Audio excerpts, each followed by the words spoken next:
Quite a flock of young people converged at the pristine seat of Windhoek Yard to showcase their business at the Namibia Start-Up Festival held over the weekend, which also saw an array of evocative presentations by various business sector players.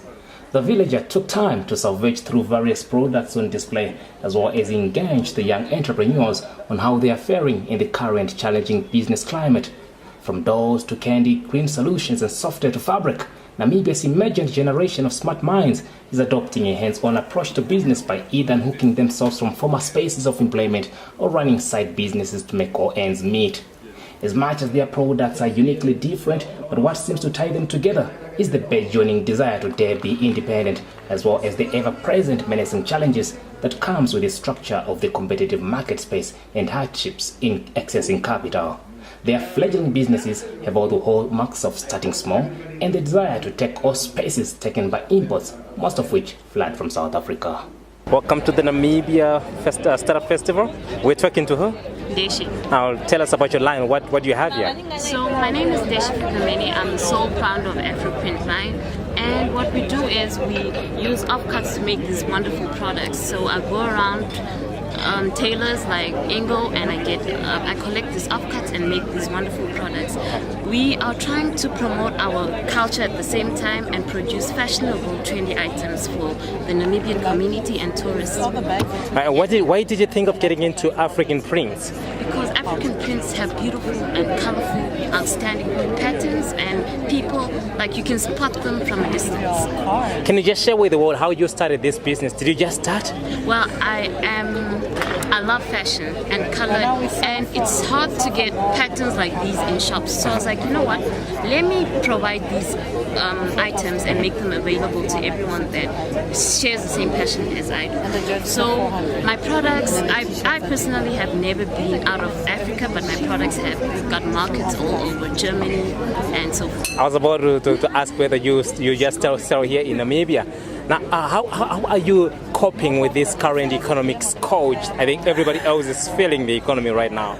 Well, fortunately for us, AfroPrint is only 3 months, and we are really we're doing well so far. Currently, our revenue is about more than 60,000. Yeah, in a short period of 3 months. Which is amazing. So here we're at the city of Windhoek. Startup Festival. Yes. Where else can we get you from here? So we can follow us on Twitter, Facebook, Instagram at AfroPrint_line, and text me. All my details are there, and we can make your beautiful items tailored for your needs. Thank you, Ndeshi. And you have a beautiful day. How are you? Good, thank you. Welcome. How are you? I'm very much okay. Welcome to the Namibia Start-Up Festival. Thank you very much. I see you have brought some solar energy today. Yes. Can you tell us about this thing? Yeah, what we brought, it's a good concept, a solar bakery. You can bake with solar in the village. This is a concept we developed under the Soul Train project, a project we are implementing at the Namibia Energy Institute on solar thermal and demonstration initiative. What we are saying here, 2 business concepts can come out. One, it's for those who want to bake bread without the sun, without electricity. You can bake directly and you can have 10 of those units, and you can bake up to 100 breads in 1 hour. Awesome. Yes. So can you just take us through how this works? You have here the aluminium, which reflects the sun, so that the sun is concentrating the black tube. And the black tube is where we call a bakery, so it can heat up to 190 degrees. So we're saying here, we can also train young entrepreneurs who are welders, manufacturers, to start manufacturing this. So, or we can also train those who want to come out as business entrepreneurs, just to bake bread in the village where there is no electricity. So you can bake bread at no electricity cost. I understand that this is still a concept. Yes. When do you think you're going to be manufacturing these products and putting them in the market? The idea, we want to see now who are the market, where are the people who can be trained, who are interested in this. That's why we are collecting names, who who want to just bake bread, and we are collecting names of those who want to be trained in manufacturing. We have a student who is doing a master here at NAST, and he went through the training, and he's going through all the components. What we are saying, we want to couple this business concept and research. Researcher will go and improve the materials. Lastly, you mentioned Soul Train. Yes. What's that? It's a project, and the project is financed. It's funded by the Austrian Development Agency from Austria, and it's to train. We are training from the top policymakers. We are training the financials to get confidence in the solar technology. We are doing research. For example, we install 62 solar water heaters in Ochomwisa, and we are comparing a house with the electricity and electricity geyser and a house with a solar geyser to see if we can alleviate poverty. That's a very noble project, Yovi. Thank you so much for taking us through this. On solar thermal, and we also have developed the solar thermal roadmap.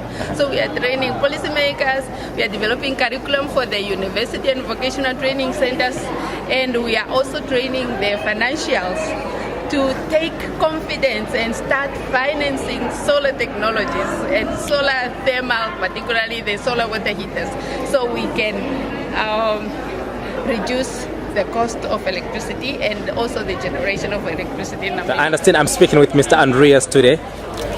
Take me through the products that you're selling, bro. Yeah, here we have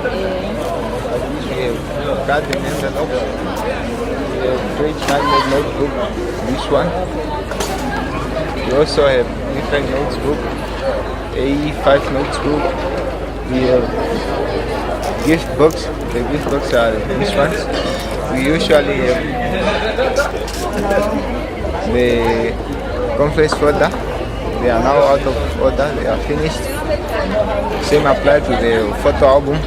Those photo album you can paste the pictures. So I understand that you make these things from Mahango? Yeah, we make them out of Mahango stock. Where do you do this? We are basically based in the north. In the north? We are in a village called Onyati between Namibia and Ondangwa.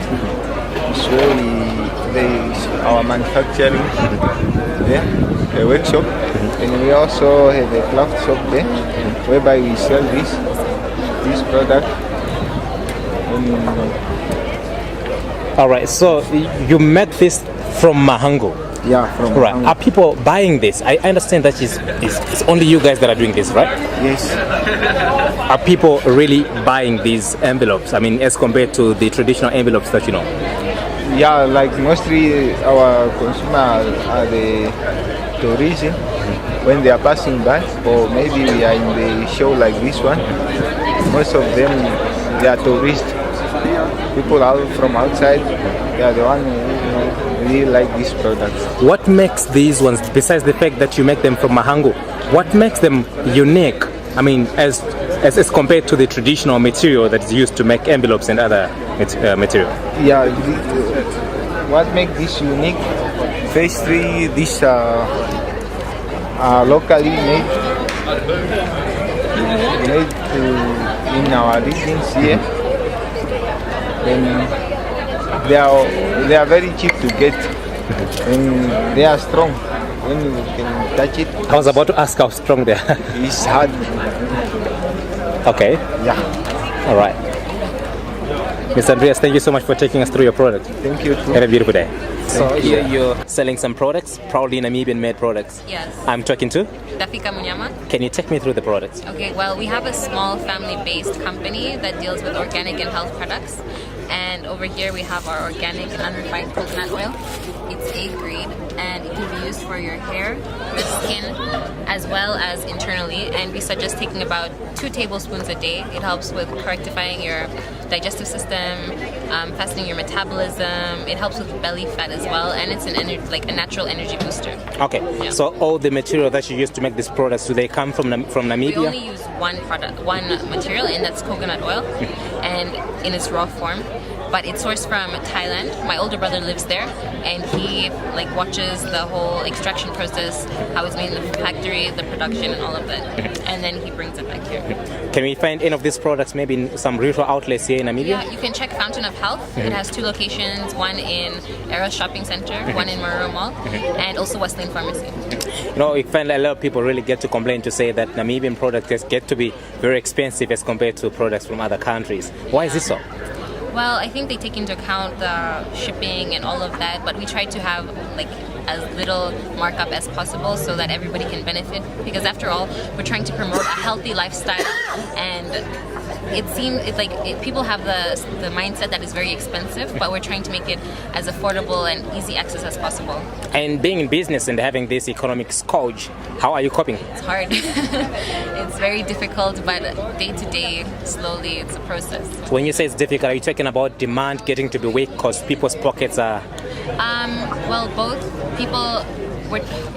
People don't really have money at the moment also, but we're also talking about ourselves, like the whole advertising. We do everything on our own. We don't source any like services from outside, which can be a bit difficult because it's slower than it would be if we sourced other people, but we're getting there. Great. Can you just hold one product for me so that maybe Namibia and the rest of the world can see?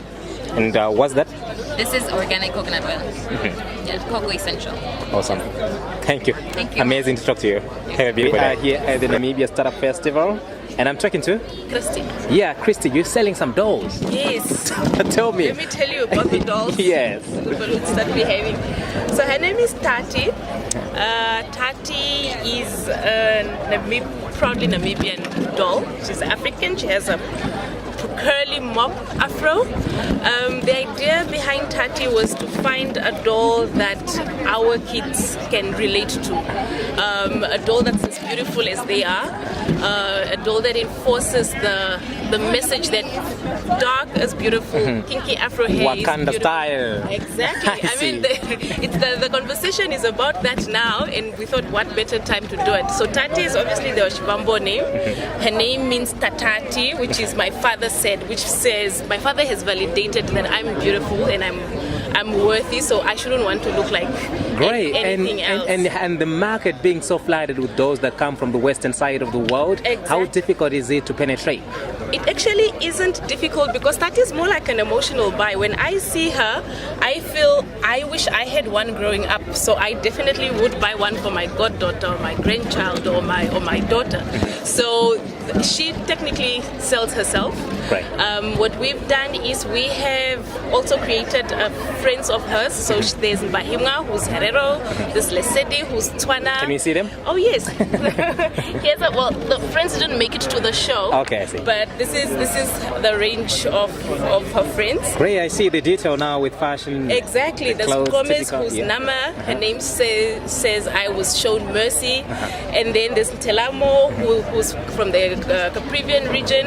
So it's a whole range. And the idea is obviously to grow her. So we have 30 and 13 Namibian friends. And then eventually, why not do 30 and her 54 African friends as well? Great, I see you're telling the Namibian cultural story. We're telling the so Namibian does it cultural mean story. then that you're only selling these dolls within Namibia, or are you outside as well? No, we export them. Most of our clients are in the diaspora. They are the ones who want the African feel of dolls for their kids out there. So we obviously have our sights set everywhere. When did you start a business and how did you start? We've probably been around for 2.5 years. I attended American funded incubator competition, and obviously Tati being adorable, she scooped the first prize and we were able to get the first stock in. No, there are a lot of people out there, young people like you, who really want to start a business, but they just don't know how. How did you start a business? Just start. Thank you. Just start. Don't think about it any further. Do not worry that our clothes is not perfect. Like, just start and then you'll learn along the way. Thank you so much. Thank you. And you're telling a beautiful story. Thank you. Have a beautiful day. Today we're talking with who? Marco de Vet. Man, tell me about what's going on here. Okay, so this is a green wall system, completely automated, and recycles all your water. So you save up to 95% of water compared to your traditional gardening methods. To take you quickly through the system, you've got your catchment in the bottom. All the water would run to your primary tank, where the motor would then pump that water up through drippers on the top pots. The pot's design is such that in such a way that all the water that doesn't get used by the pot drips into the next one, to the next one, to the next one, to the next one, and gets caught up in the system to be reused. What do you call this system? Is it aquaponics? What is it? It's a hydroponic system. So your fertilizer, you can use it as a hydroponic system, or you can even just use normal soil. So the plant can get its nutrients from a soil medium, or you add your water-soluble fertilizer in the water. So one can be so self-sustainable growing vegetables in his garden. You can grow these vegetables even inside your house. We do supply the UV lights as well. What also would be a nice thing, for instance, inside your house, is that these pots can also stand up outside on the ground, where you can do your propagation on your seedlings and so on, and then as a plant gets used up, you can just replace it with the seedling, and you can have a permanent green wall inside your house. I mean, like Namibia not having that much of water, doesn't it use a lot of water? No, it actually. Do you recycle the water as well? Yeah, that's what the whole system is. You save up to 95% of water. Traditional systems. How did you start this, man? Where does the idea come from? I think it comes from saving water at the end of the day.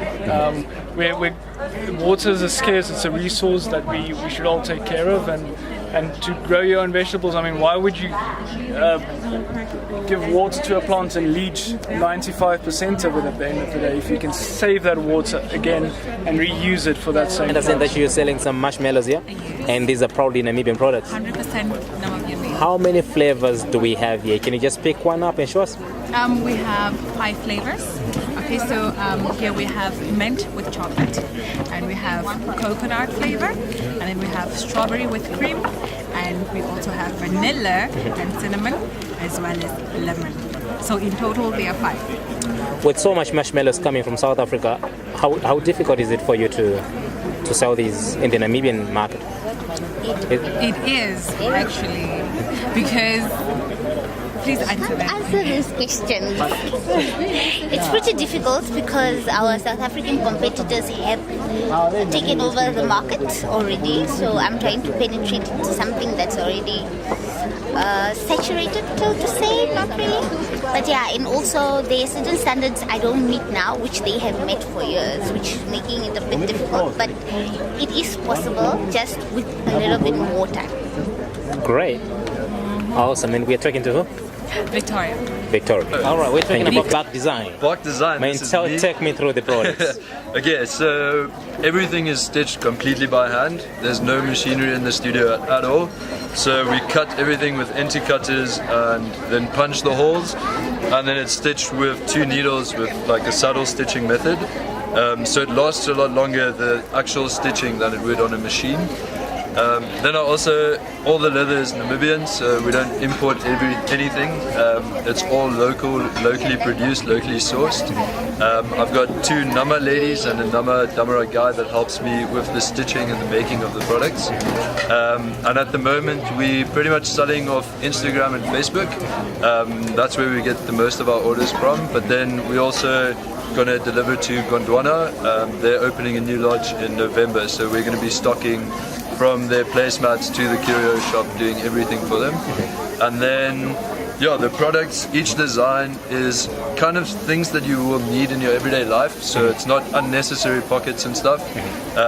For instance, messenger bag is literally just a 13-inch bag. It doesn't have any pockets or any fancy zips or anything.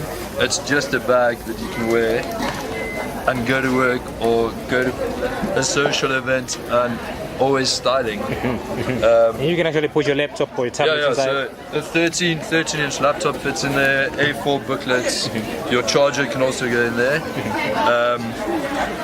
And then, each design kind of approached with like a minimalistic aesthetic, so that's why it doesn't have all the necessary pockets and stuff.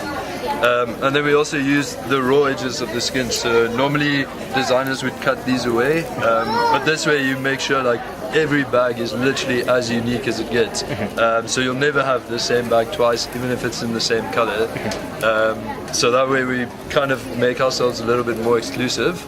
And then we also don't throw away any wastage in the studio, so all the little offcuts gets made into either the pillows or like the Ottoman chairs. So we've reduced our wastage from 3 plastic bags a month to less than half a plastic bag, and that's all we throw away now in the studio. And the rest of the stuff all gets reworked into new products, so that way we're really saving on wastage. I mean, like now doing these things by hand without a machine, I mean, how many products do you make in hour or per day? Okay, so we don't have any machines. So for instance, the travel bag, this is our largest bag. It takes 2 ladies 2 days to make. So it's from 4 to 9 every day, 2 days straight, and then it's almost done. But on average, the designs take like a working day to a working day and a half, depending on the type of the design and the amount of stitching. Yeah. But it's interesting. Why haven't you opted maybe to invest in machinery? So once you go machine, I feel like you immediately put yourself out there as a mass producer, because then you can make 50 bags a day instead of 1, and then you lose that exclusive niche feel. So every bag you've kind of got like a little bit of a connection to it, because you spend so much time working and designing and refining, and then once you're on machine, it's just like you kind of lose that connection with the bag. So that's why we're keeping it very traditional and like handmade, handcrafted. Thank you so much, brother. Thank you.